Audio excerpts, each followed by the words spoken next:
na wewe umepigiwa kura na wananchi. Acha niwaambie, sisi wakati tulikuwa na code tulijaribu kukusanya signature milioni 2 peke yake, tukashindwa. Na wale tulishindwa nao ndio sasa wanataka signature milioni 10. Wataweza kweli? Ni ngumu. Mtu unamwambia andika, weka signature hapo, unapata wakaenda kukagua amechora hapo ng'ombe. Mwingine unamwambia weka signature amechora hapo mbuzi.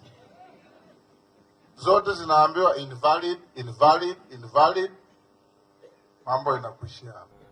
Na mimi nataka kuomba ndugu zangu, mimi nimefanya kazi tamu 2 na ndugu yangu Raila. 2013 nilikuwa na yeye kila mahali, 2017 hivyo hivyo.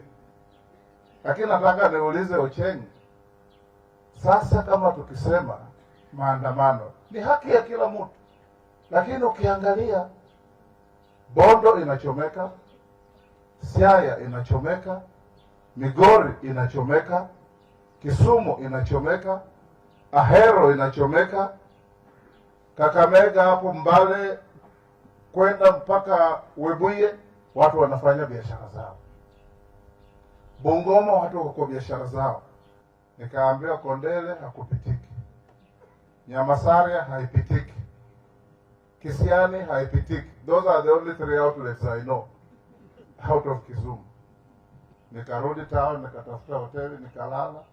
Asubuhi nilipotoka, every road I passed, window glasses za magari zimepigwa, zimejaa barabara, mawe imejaa barabara. How do we develop our country?